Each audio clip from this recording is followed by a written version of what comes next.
好，欢迎来到快乐手工。上一期视频啊，和大家分享的是身上这条裙子的做法。那这条裙子呢，我是看到一本杂志上面登的一个款式啊，我就非常喜欢，而且我的做作也很简单，所以呢分享给大家，我给大家看哈，它是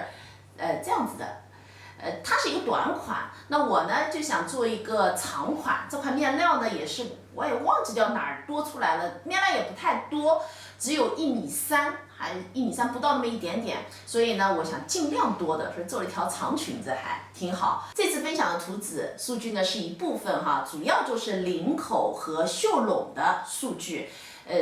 杂志上这款是短款，那它给的图纸呢是长度是。做完以后成衣是70公分，我自己这条裙子做好以后呢是95公分，然后我这个是一个直筒裙，所以下摆和胸围的下摆就比胸围的两边多出3厘米，这都不算是 A 字裙，那您也可以做成 A 字裙或者喇叭裙。这条裙子的胸围呢，我觉得应该是肯定够了，因为它的胸围有62×2，有1.22米。我觉得好像应该差不多，唯一要改的话就是袖拢的位置了。如果袖拢有点紧的话，你可以往下开下来，也不多，有2厘米，我感觉也差不多了哈。分享的图纸呢，一共是3个号子哈。我呢做的是最大一个号子，我用红颜色标注出来了。我其实挺胖的，我有1.65米，我有120斤的。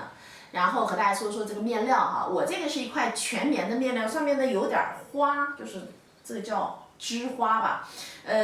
如果您用的是那种很垂坠的面料，建议大家这个荷叶边一定要放出比我再多1倍的量，因为它这个能够就更飘逸一些，然后风一吹哗啦哗啦会抖，我觉得效果会更好一些。这个款式哈，我为什么说就是挺喜欢它？它其实可以变款，就在荷叶边上面就能变出很多款来。像我这样穿法呢，就算是中规中矩的哈，就是这样子一个圆领，那也可以把它拉下来，年轻的话拉下来哈，做成这种1字领也很漂亮。还有呢，就是这里不是有一个抽绳的口子吗？把这口子我现在是留在这个肩膀上了，这一个口子，那不要留在这儿，就放在中间。穿上绳子也可以抽绳子，还有呢就是把这个这片料不要缝上，就是分开的，然后再加上抽绳，就特别有那种法国连衣裙的那种风格，是不是？朋友们回去做的时候哈，如果做的这个裙子过程当中遇到问题了，给我留言就可以哈，在我就是这个视频的下方留言，那我都能看得到，我会及时的给大家做出一个回复和解答的。